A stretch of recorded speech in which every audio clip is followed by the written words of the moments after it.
Put it all on American Pharaoh. Good morning, everybody. Fox News alert now. President Trump taking a victory lap. House Republicans coming through with enough votes to repeal and replace Obamacare. And the president saying he has now delivered on a campaign promise. But there is another hurdle, and that is in the U.S. Senate. As we say good morning. Split broadcast today on a Friday morning. I'm Bill Hemmer live in Washington, D.C. Shannon, good morning to you. Hello to you, Bill. From New York, I'm Shannon Bream. The vote, as you know, was very close, 217 to 213, 20 Republicans breaking ranks.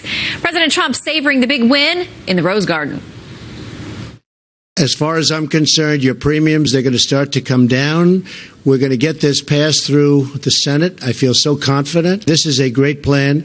I actually think it will get even better. And this is, make no mistake, this is a repeal and a replace of Obamacare. Make no mistake about it. Yes, premiums will be coming down. Yes, deductibles will be coming down. But very importantly, it's a great plan. And ultimately, that's what it's all about. We knew that wasn't going to work. I predicted it a long time ago. I said it's failing.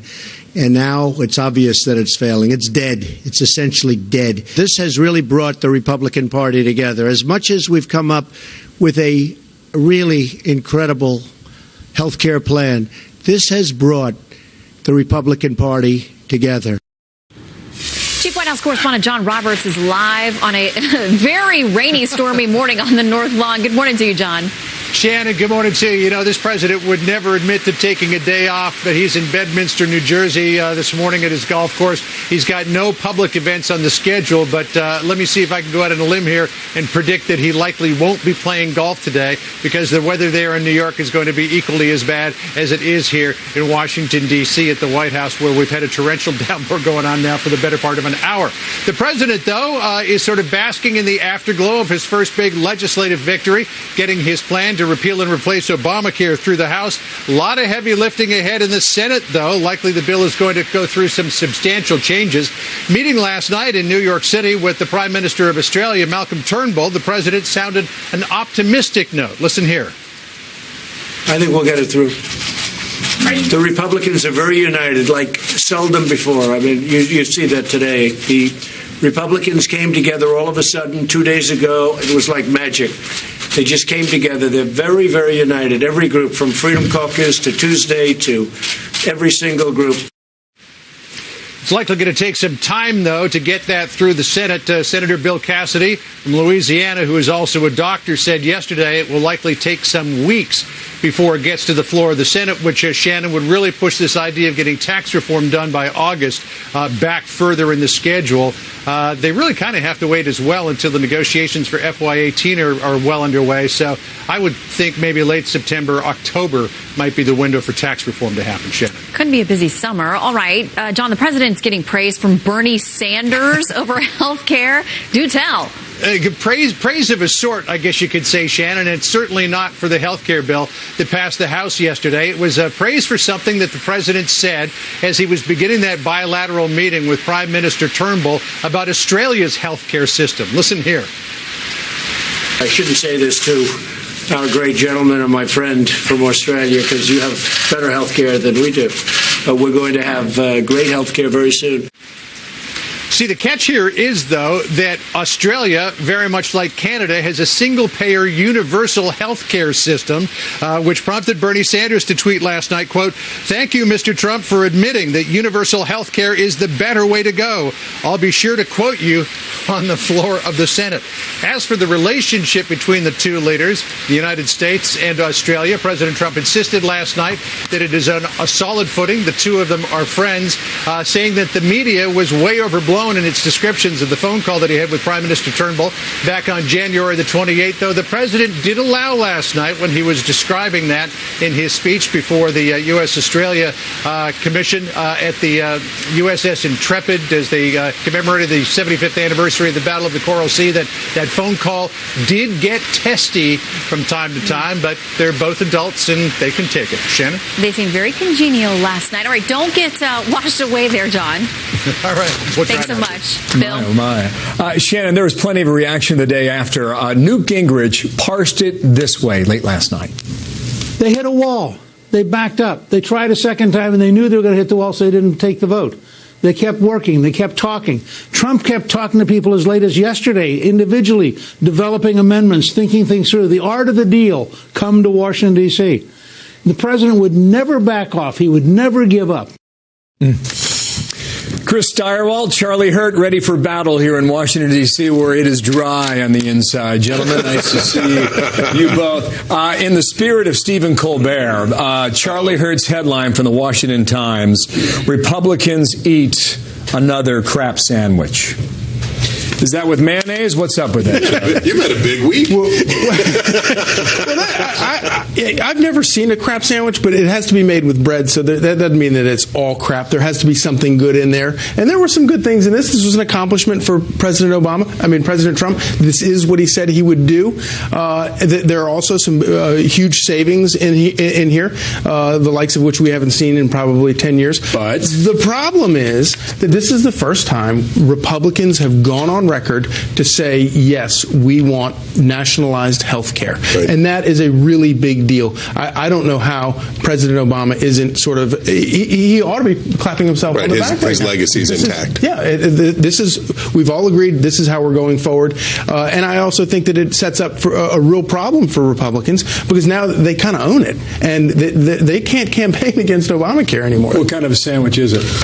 Well, I wouldn't use as colorful a term, perhaps, as that, but I would say it is, look, the net effect of this legislation, as Charles points out, is to preserve the concept of federal government's control of the insurance sector and its obligation to see to the health insurance of individuals. It just does so in a stingier fashion. And it takes, essentially, when you peel everything back, it takes $900 billion out of welfare and subsidies for people and puts it into tax cuts, mostly for people who earn more than $250,000 a year. The net effect here, the reason Democrats were singing na na na na, hey hey, goodbye, as Republicans were casting the final votes on this is going to cost a substantial number of Republican seats. The problem for Republicans is it doesn't please either side of their coalition. For suburbanites, they don't like this legislation, but the people that it's really going to hammer are going to be the people who are part of the Trump coalition, who are a lot of the Here's working how poor. I imagine I feel like millions of Americans today, and many in our audience right now. Remember, you like your doctor, keep your doctor. Yeah. You like your plan, you keep your plan. None of that was true. Now I'm hearing from Democrats, Medicaid will be robbed, pre-existing conditions, hey, you're on your own, folks. In summation, we did not know what was in Obamacare.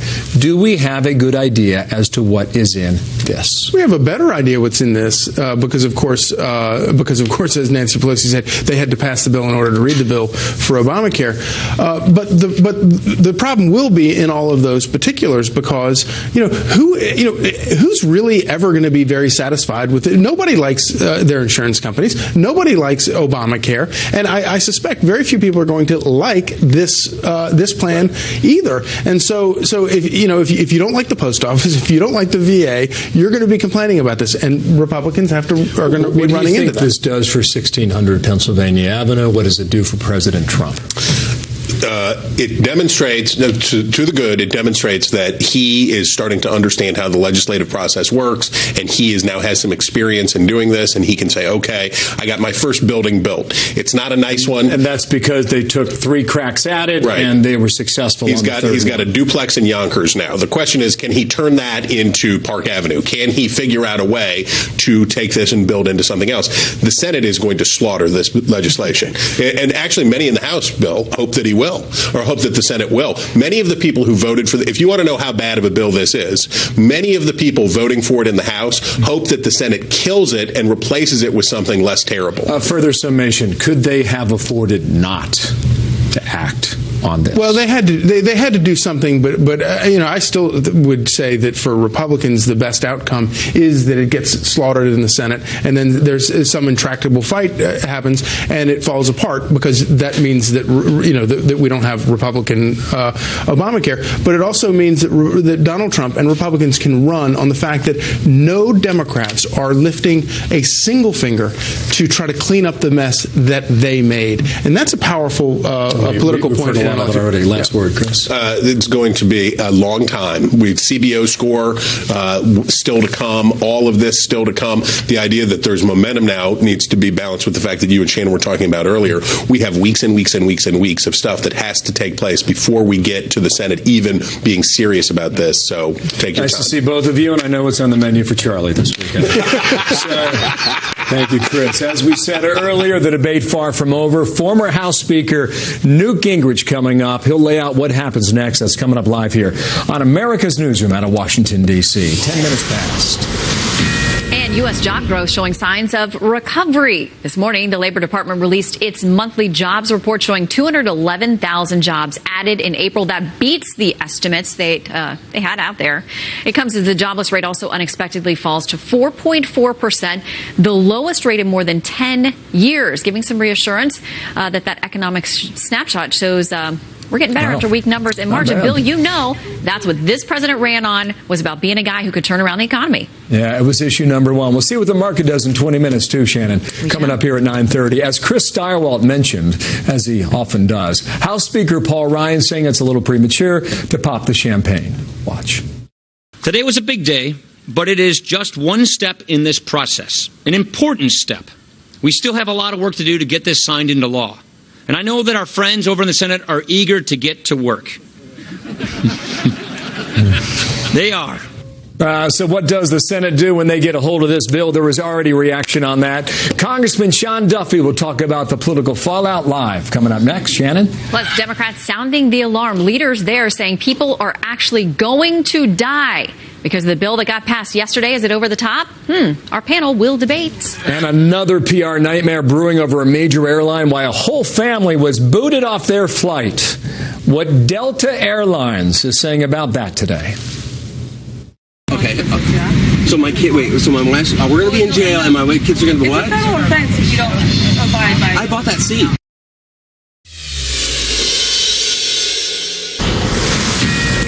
The rains may be gone for now in the Midwest, but flooding is now the real issue after a devastating week of storms. Water levels on the Mississippi are rising, but expected to crest over the weekend as the floodwaters recede. It is now a scramble to try to protect the remaining homes they can along the river.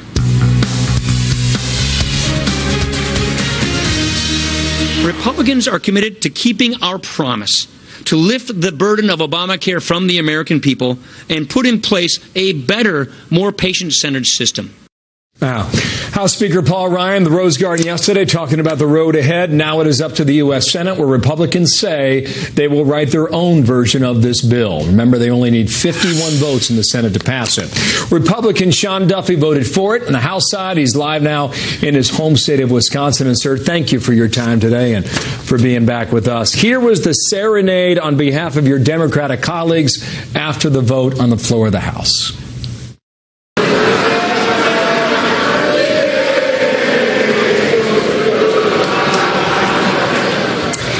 Clearly the message, pretty obvious. Sir, why'd you vote for it? Well, first off, Bill, you played that video. It's pretty sad. This is like you're at a high school hockey game and, one side's beating the other. But the truth is, we all know that Obamacare is imploding. People are getting hurt. I mean, we heard yesterday in Iowa, out of their 99 counties, 94 now won't have any coverage at all. People get hurt and they're playing that kind of politics. I think it's disturbing, especially, Bill, when no Democrat has lifted a finger to help try to save health care. There's been no fix to Obamacare that Nancy Pelosi or Chuck Schumer have put out. So I voted for it because we have to do something. We have to help people. And so what we're trying to do is take that center out of Washington and put it back with our states and our families and help drive down the cost of care for our American people. And this is the first step. I mean, we're going to have to get to the Senate. They're going to. What do you think happens in the Senate? Listen, Bill, judging what the Senate does is a pretty tough thing. But you know what? They're going to take it up.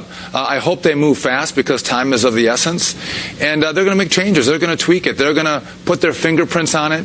And but I think what the positive is, though, is they're going to start with the House bill. So we're going to start with our template, and they might tweak it and modify it. Then we'll have to come back and we'll have to work together and fix the differences. But we're on a path to making health care work again. Charles Krauthammer thinks we're on a different path, one that could take 7 years. And the end is probably something you're not going to like. Here's what he said last night. They have sort of accepted the fact that the electorate sees health care as not just any commodity. It's not like purchasing a steak or a car. It's something that people now have a sense the government ought to guarantee. The terms of debate are entirely on the grounds of the liberal argument that everybody ought to have. So how do we get Once that happens, you're going to end up with a single payer. Well, I was going to say... That is quite a forecast. What do you think of that? Single payer down the line. Well, I hate to disagree with a good doctor, but that is not the direction we're going in. That was the direction of Obamacare. We've taken it in a new direction. I will see the point, though, Bill. We are trying to help people out who are poor Americans who can't afford insurance on their own. So the government is stepping out and helping out that group. But we're trying to actually drive private markets, which is the exact opposite of single payer in this health care package. And you saw how tough it was. I mean, even with the Republican base, trying to get the conservatives and the moderates to come together and find a package that everyone could buy into, it kind of came to that very point that Charles was making. What kind of involvement do you want government to have in health care? We navigated it, and the Senate will now pick it up and do what they do. I'm just curious about what do you think this does for the Republicans in Congress? What kind of a boost does it give President Trump when you're coming off 100-plus days? I mean, what's your feeling on that now? Just to move you back a couple of weeks, when we couldn't get health care done, I got to tell you, it was demoralizing. We couldn't work together. There was no rudder in the waters, kind of steering the ship. That we actually came together and figured this out. It was a unifying moment for the Republican Party. And because Donald Trump had such a part of it, I mean, he was reaching out to members. He was calling members at night. And the leader of the Freedom Caucus said, hey, now we can get a decent night sleep because President Trump will stop calling me. I think this was a win for everybody because we worked together and got a bill that was improved from the first one. And I think this is a template for us to move forward and have more successes. We'll see about that. By the way, we caught you the other day passing Trey Gowdy in the hallway of the U.S. Capitol. And I don't know what was going on there, but a bit of flick of the ear. What's up with that? He had a big ear sticking out there, and I couldn't resist. I had to swat it and keep walking by. I see. He's always got a different hairstyle. A different hairstyle all the time. He does. So that could be. Sir, thank you for your time, and we'll see where we go next. A lot of people depending on where this bill turns out. Sean Duffy in Wisconsin. Thank you, sir. Brand new details on rising tensions with North Korea, why the rogue regime is claiming the West is trying to assassinate their dear leader. Plus, religious groups praising and critiquing President Trump's new executive order on religious freedom. We're going to talk with the Little Sisters of the Poor. They've been at the center of this long-standing legal battle against the Obama administration. With this executive order, we are ending the attacks on your religious liberty, and we are proudly reaffirming America's leadership role as a nation that protects religious freedom for everyone. There has been a bombshell accusation by North Korea saying the United States and South Korea plotted to assassinate their dictator leader Kim Jong-un with a biochemical substance. The state-run news agency claiming they paid a hitman more than $20,000 to carry out the attack. All this coming amid rising tensions between the U.S. and North Korea over that regime's nuclear weapons program and recent ballistic missile testing.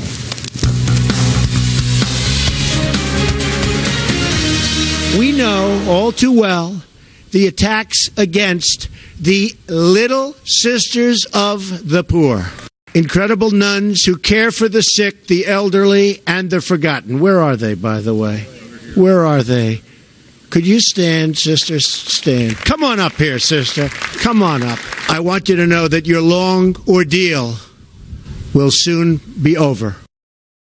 That was President Trump after signing an executive order on religious freedom, reassuring the Little Sisters of the Poor, a group of Catholic nuns, that their long-standing legal battle against the Obama administration over the contraceptive mandate in Obamacare could soon be over. So will it?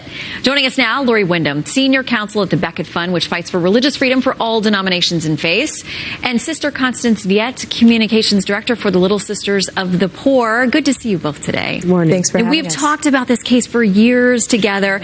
I remember remember talking with you before the arguments were scheduled to be at the Supreme Court and visiting the home where you all do your work and seeing what you were doing. And we talked about the millions of dollars in fines you'd be facing. And I remember asking you, what will you do if you lose? And you just said, I'm just trusting the Lord. So how do you feel now? We're still trusting the Lord that he's going to see this to the end. And, you know, he's never let us down before as a community. And so we're just trusting him. You know, it's like we're at the 1 yard line now, just with the goal right in front of us. So we're just still trusting in God and the Beckett Fund. Okay, well, and Lori, the Beckett Fund has done a very heavy lifting for years on this case. And what you got yesterday was an executive order from the president directing these agencies now to change and issue new regulations. So there is still some work to be done. How do you anticipate that playing out? Well, there are two things that need to happen. First, we need the agencies, as you said, to issue new regulations. It's regulations that have threatened to fine the Little Sisters, and it's regulations that need to change to make sure that their freedom is protected. The second thing is the agency's lawyers over at the Justice Department need to stop these cases, settle these cases, and end this legal battle once and for all. And, you know, there were some who were very opposed to this order before it came out yesterday. They said it was going to be legalized discrimination and all kinds of things. But yesterday, the ACLU, which had been planning a lawsuit, said they're not going to do it. Here's what they said. Today's executive order signing was an elaborate photo op with no discernible policy outcome. So was it a real win, Lori? I believe it was a win. This issue has been up to the Supreme Court 5 times, and 5 times it has won. The Supreme Court's been very clear that religious freedom needs to be protected for groups like the Little Sisters of the Poor. The Supreme Court has protected them specifically 3 times. So I think it's very clear that the president is ordering the agencies to do exactly what the law and what the Supreme Court requires. And I think the ACLU is smart not to try and challenge that and lose again. Well, they say they're standing by. In case they get anything else they don't like, they are ready to go. Sister, what has this 5-year journey been like for you? I mean, when you all first put up resistance to this mandate when it came down, did you ever think you'd end up with a Supreme Court case and end up with the president signing an executive order in the Rose Garden? No, we never thought we'd end up with any kind of legal case because we thought in the very beginning that really through the mechanism of the U.S. Bishops' Conference that this would all be resolved fairly quickly because I believe Cardinal Dolan had received some assurance of that from President Obama. And, you know, on the one hand, it's been the cause of a lot of anxiety for us because the fines really could be, humanly speaking, they're insupportable. They're so huge, $70 million a year. But on the other hand, it's really been a wonderfully eye-opening experience that has allowed us to come in contact and network and form bonds with so many people of goodwill, of different faith groups that we never would have come in contact with otherwise. So it's really a mixed bag because obviously it's been a very anxious 5 years, but also we've just met so many wonderful people and been inspired by so many wonderful people that it's not all negative by any means. Yeah, and as you said, there were so many different people that you wouldn't think of normally would be allies who have come forward and supported you all through this. And Lori, as you all do at the Beckett Fund, religious freedom's for everybody, just not any particular denomination. And we've seen and we'll watch to see how this executive order affects others as well. Thank you both for coming in. Thank you Good so to much see for you having again. us. Bill? Really important issue. Shannon, thank you for that. 9:30 now. In a moment, the markets open up. We'll see how they react in that jobs report. And new reports that Hillary Clinton is getting back into politics.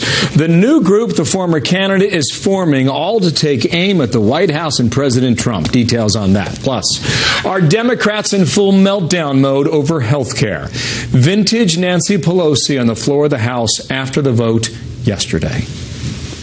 From the beginning, Trump Care was a moral monstrosity that will devastate seniors, children, and hardworking Americans. That was from me. But don't take it from me. 9:33, trading underway now on Wall Street. Markets reacting to that jobs report and the health care bill as well. All wrapped into today's trading and consideration for the big board. We added 211,000 jobs for the month. Unemployment rate dipped a bit, 4.4%, which would seem to augur pretty good news for the economy. So we'll see how we go throughout the day. It's early. Had a heck of a run up so far. Down at the open about 15 points. Stay tuned. More on that coming up here. Meanwhile, Hillary Clinton returning to the arena. She's planning to launch a new political group aimed at funding organizations to work against the Trump administration. Ed Henry's been looking at this now. He joins me with more in Washington. And what is she doing, Ed? Is she cracking the door open for another run, or what's up? Bill, people close to Hillary Clinton insist she's not planning another run in 2020, that this is all about pushing back on President Trump and his agenda. Remember, she signaled this a few days ago at that Q&A where she said, I am now part of the resistance. So we're learning that she's launching a new PAC, a familiar name perhaps, Onward Together, reminiscent of the Stronger Together campaign theme. As first reported by Axios, the website, she wants to help congressional candidates in the 2018 midterms with some money, but also fund some left-wing groups that have been re-energizing the left in recent months by going after the president. But not all Democrats are on board with her re-entry into the arena after all of those excuses she made a few days ago about why she lost. It wasn't a perfect campaign. There is no such thing. But I was on the way to winning until the combination of Jim Comey's letter on October 28th and Russian WikiLeaks raised doubts in the minds of people who were inclined to vote for me but got scared off. But it was David Axelrod, President Obama's former senior advisor, who kind of laughed that off by saying, wait a second, James Comey did not tell Hillary Clinton to skip any campaign visits to Wisconsin, Bill. Well, so even Democrats have criticism for her? Yeah, and her former top aide, Huma Abedin, as well. If you go back to that hearing from a couple of days ago when the FBI director, James Comey, was pushing back and telling his side of the story about why he put out that controversial letter about reinvestigating the email server just days before the election, he testified under oath that Huma Abedin had forwarded literally thousands of emails to her husband, Anthony Weiner, including some that included classified information. Yes, classified information, which is why Democratic Senator Richard Blumenthal is saying maybe that needs to be investigated. If there was classified information and it was improperly passed to a person unauthorized to receive it, yes, naturally it's a crime without knowing what the intentions were. Whether it should have been prosecuted, and it still may be, potentially, it's not outside the statute of limitations, so far as I know, is one that the Department of Justice is going to have to decide. But most people here in Washington, both parties, expect that will never be investigated. One of the many reasons why people get very frustrated with this town, as you know, Bill. It's your town. Thanks, Ed. Ed Henry here in D.C. You as well. They have this vote tattooed on them. This is a scar they will carry. So it's their vote. It's not the Senate vote. For them to, in a very cavalier way, was really a stupid bill. It is a bill of deconstruction of government. It's not a bill of saying we have a better way to do this. They're saying we don't want to do this. House Majority Leader Nancy Pelosi letting loose on the Republican health care bill and the top Senate Democrat, not mincing words either. Chuck Schumer saying, quote, this bill is going nowhere fast in the United States Senate. Senate Republicans should refuse to follow their House colleagues over a cliff, reject repeal, and work with Democrats to improve our health care system in a bipartisan way. If only. Juan Williams is a Fox News political analyst and author of the book We the People. Mercedes Schlapp is a former spokeswoman for President George W. Bush and a Fox News contributor. Juan and Mercy, good to see you on this Friday. Great to see you. Okay, so it didn't stop there. We also have a tweet from Senator Elizabeth Warren saying this isn't football. It's not about scoring points. AHCA, the new bill, will devastate Americans' health care. Families will go bankrupt. People will die. Juan. Well, I think Democrats are upset now. Let's just be clear about the points on the board to continue Senator Warren's analogy, Shannon. What you're seeing here, I think, is Republicans who know that the president didn't have any legislative victories in the first 100 days, really making a concerted effort to give him a victory, to have something that they can point to and say, we kept our pledge in terms of repeal and replace. But even Jim Jordan, the head of the Freedom Caucus, says that's not what happened. This is not repeal and replace. This is the best we can do at this point. But what is it? If you look at the details of it, more people will be uninsured, higher premiums and deductibles, more cost for seniors, even in terms of prescription drugs. I think that's what the Democrats are saying, that the reality of this bill could be damaging to Republican candidates running in 2018. Well, then maybe they should be happy about that. I mean, maybe that's something for them to celebrate. Mercedes, I would imagine that you would take objection to some of those things because that's not the way this bill's been portrayed to us by Republicans. They say, actually, it's going to bring costs down and that eventually more people will be covered. Of course, when there's no mandate, less people are going to be covered because less people are going to be forced to get coverage.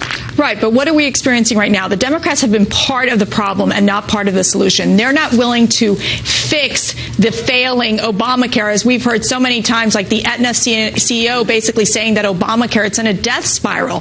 What we have seen are the results of Obamacare, which is fewer choices for individuals, especially for the middle class. You're seeing collapsing markets. You're seeing states where in Iowa, for example, you're only going to have they possibly could lose their last insurance company to cover individuals in that state. It is incredibly problematic. So we're seeing Obamacare fall apart before our eyes, and the Republicans are offering an option. They're offering an alternative. It might not be the perfect bill, but what we do know is that we're seeing more choices for individuals, allowing the free market to work itself in this process, and also allowing individuals to choose what insurance they want to have. I think that, yes, are there fixes that need to be made to the bill? Absolutely. And obviously, there's different stages to implementing this health care process, but it's not going to be easy. It's going to be complicated. And the Democrats, what they're going to do is they're going to claim victory because they're basically going to say it's a Republicans' bill. But let me tell you, the Democrats have not helped, not even an inch, in solving this health care problem. You may get some help over in the Senate. Let's talk about the fact that, listen, just so people understand the truth, this House bill is not going to get voted on in the Senate. They're going to write their own measure. People need to understand that. The Senate is going to start from scratch, essentially, and write their own bill. Then the two would have to be worked out together. But at least one Democrat over in the Senate says, hey, I'm open to this whole process. Here's John Tester of Montana. It needs to be improved. It hasn't been improved. We can either work to improve that or repeal it and replace it with something better. I'm open to either one. I think that's the spirit. I love that spirit. I think that what John Tester just said is what should be done, that people should express care for the American people and deliver a health care plan that works for more people, more insurance for more people. That will drive down costs for us all. That's a good idea. Well, just so people understand, we're starting fresh in the Senate. And we'll have you both along with us to, critique it along the way. Juan and Mercy, good to see you both. Happy Friday. Great to see you. Be healthy, guys. 19 before the hour, Fox News alert. Peace after a 6-year war. Russia apparently trying to keep U.S. planes out of Syria. New details on a plan from Putin to establish safe zones in that country. Plus, Shannon. The host of Late Night, never shying away from throwing jabs. Just matters who the target is. But there's apparently one thing they all have in common. Today, the House voted to pass the Republican health care bill before taking an 11-day recess. They said they're going to use the break to kick back, relax, and finally read the bill they just voted for.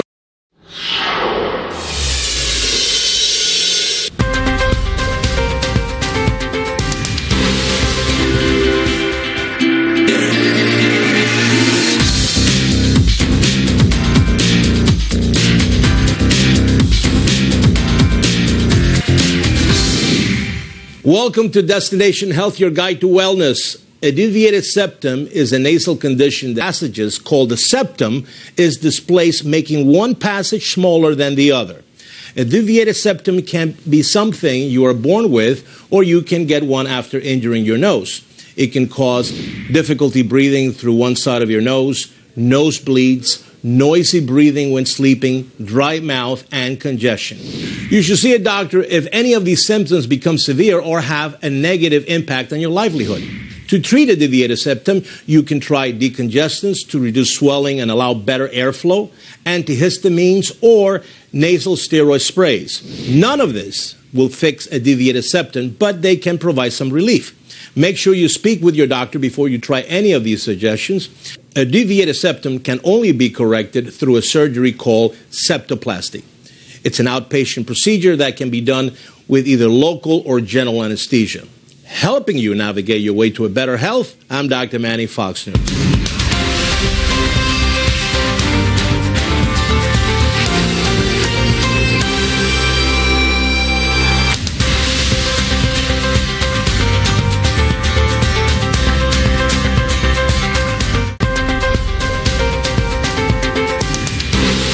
Hello, I'm Dr. Manny. I'm here to answer your questions. When you have a cold, people always say, drink lots of fluids. But how will it make you better? We got this question from a viewer. Is it an old wives' tale to drink fluids when you're sick? How does this help you get better? Thanks. This is good advice. Whether it's coming from your doctor or your mom, listen up. First off, the reason you want to drink more fluids is to keep from getting dehydrated. Your body needs water to clear toxins throughout the day. And if you're vomiting, have diarrhea, or a fever, you could lose a lot of water. But adding fluids to your system does more than just keep you hydrated. This will help upper and lower respiratory secretions from becoming thick. That means you'll be able to keep your airways open. Any clear liquids will do the trick. Opt for water, broth, hot tea, and ice chips. Steer clear of alcohol and coffee because those will dehydrate you. Now, do you have a health question? Tweet me at Dr. Manny on Fox. Until next time, I'm Dr. Manny.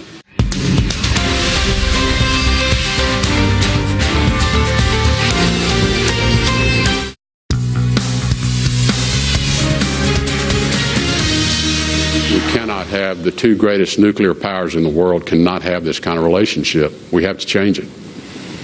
And so we have a number of efforts underway to first stabilize the relationship. Well, that's Rex Tillerson this week talking about cooperation with Russia about Syria. Is this even possible? Moscow has an idea that would keep U.S. warplanes out of safe zones in that country if those safe zones are even ever established. Former counterterrorism advisor to former Vice President Dick Cheney and Green Beret Commander Michael Waltz with me now. And Michael, good to have you back in our program, and good morning to you. I don't know, is this 6.5 years now? Is this a possible pathway to peace?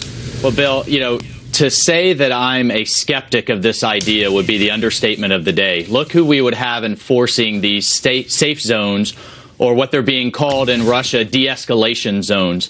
You've got the Russians who have been targeting civilian hospitals with precision weapons, the Assad regime that's attacked its own people with chemicals, Hezbollah, Iran, and a number of other militias on the ground. So I think to say that we should trust that they're going to do this for humanitarian reasons would be a bit of a joke.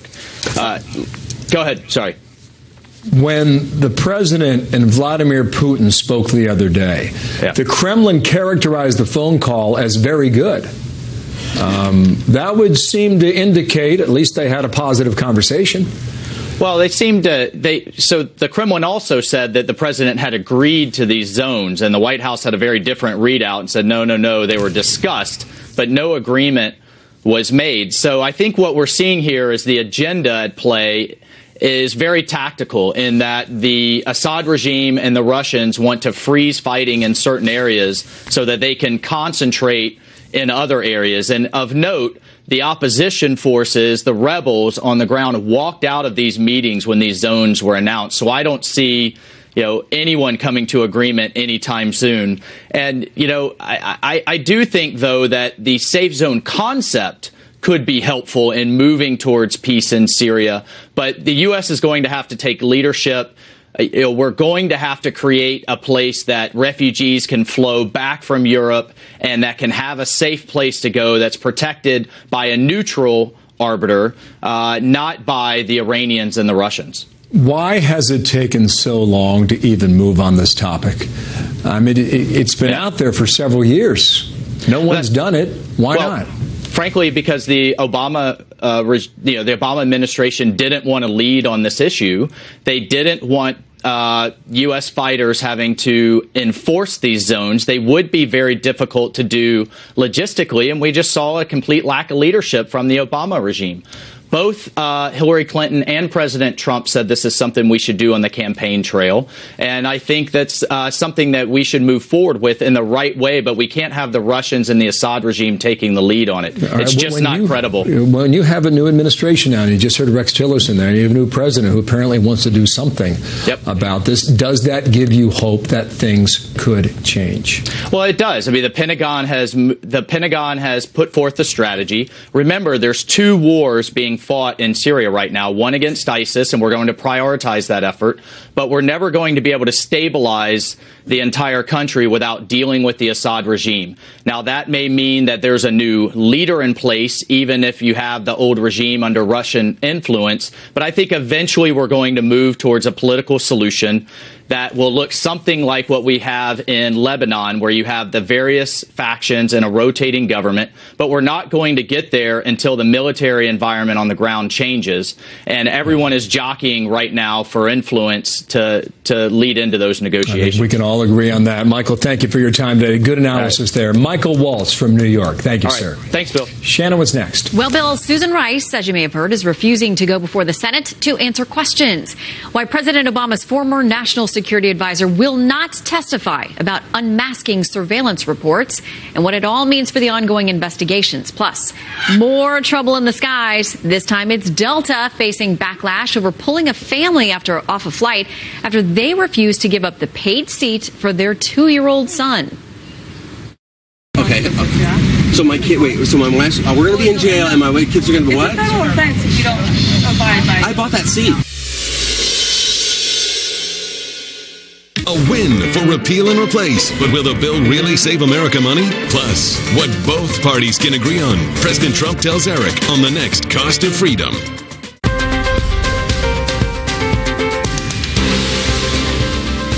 When I was around 12 or 13, I started to have violent thoughts against children, and it was a horrifying experience. The most challenging ones are always related to self-harm. It could be me swinging from a ceiling fan by razor wire by the neck. 34-year-old Aaron Harvey has a form of obsessive-compulsive disorder known as pure O, purely obsessional. It's where logic is overthrown by nightmare-like thoughts caused by misfiring in the brain. There's such a pairing of terror that a person becomes manipulated to believe that there must be something wrong with them. There must be a danger, or that I might actually be capable of acting in a violent way. Often the thoughts can feel like one continuous panic attack. Before your logical mind can even say, this is not a threat, you've already been completely overwhelmed with anxiety throughout your entire body. It kind of feels like your stomach's being cut up. Intrusive thoughts typically fall into 3 categories: sex, religion, and violence. Aaron lived in silence and suffered for more than 20 years. If I were to tell my ex that I had repetitive thoughts about mutilating her with a knife and that there's a reason that we always went out to eat because I didn't want to cook, there's a fear you would lose that person. Finding the right treatment for pure O is critical. Psychologist Dr. Stephen Phillipson from the Center for Cognitive Behavioral Psychotherapy in New York says patients need to train their brains to accept the evil thoughts. He says exposure response prevention therapy, or ERP, can do just that. To have them purposely bring on, in a very gradual way, the very thoughts that they've associated as being the problem. A study published in the Journal of Clinical Psychiatry reports 53% of patients who followed ERP showed significant symptom improvement. Aaron often ruminates about running someone over with his car, but after months of ERP therapy, he's learned how to react without anxiety. My exposure is to leave the car and drive. And by leaving it in drive, I'm accepting the fact that my foot might fly over to the other side and run someone over. And as a result, I am devaluing that thought. In the U.S., about 20% of adults suffer from some form of mental illness each year. I could have lived a very different life over the last 20 years, a much healthier, much happier life. And the only way to do that is to empower sufferers of conditions to actually start talking about them. Today, Aaron is breaking his silence and launched intrusivethoughts.org, a website dedicated to educating and empowering OCD sufferers. I'm Dr. Manny, Fox News. We have breaking news out of West Virginia. Apparently a plane contracted by UPS, a cargo plane, went off the runway down a hillside at the Chuck Yeager Airport in Charleston, West Virginia. The Associated Press reporting the pilot and the co-pilot are dead, but no other reason given as to why this would happen.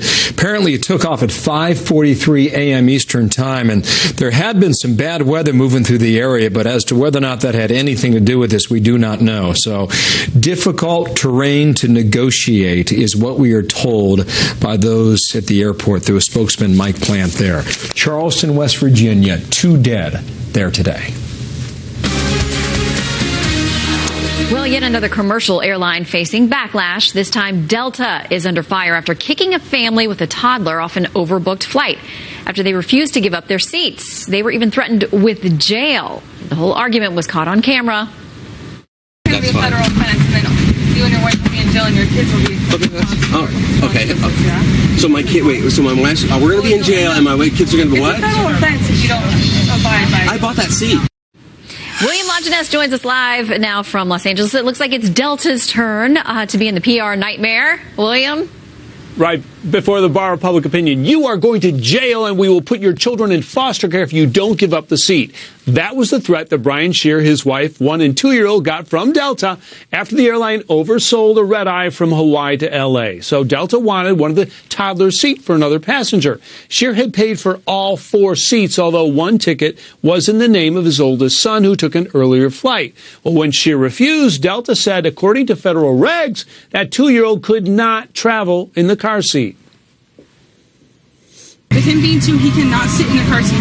That's the purpose of infant in arms. He has to sit in your arms the whole time. He could, technically, he couldn't even be on a seat. He rode on a car seat the whole way out here on a Delta flight. And that's unfortunate. Unfortunately, I don't know what to tell you. Delta was wrong. In fact, the FAA strongly urges you to secure your child in a car seat for the duration of the flight. Even Delta policy says for kids under 2, we recommend you purchase a seat and use an approved child safety seat. So Delta says Scheer violated policy by putting the child in the kid's or the older son's name, or the seat in the older kid's name. However, in his defense, the gate agent did allow them all to board despite that infraction. Mm-hmm. All right, we'll see how this one plays out. William Longinus, thank you very much. So Bill? We got some double trouble overseas, Shannon. 2 of America's deadliest enemies now possibly teaming up together. Live report from the Pentagon on that moments away. Also, Newt Gingrich calling it an extraordinary achievement. He is live next hour. Why he argues Republicans just had a very good week. This is a great plan.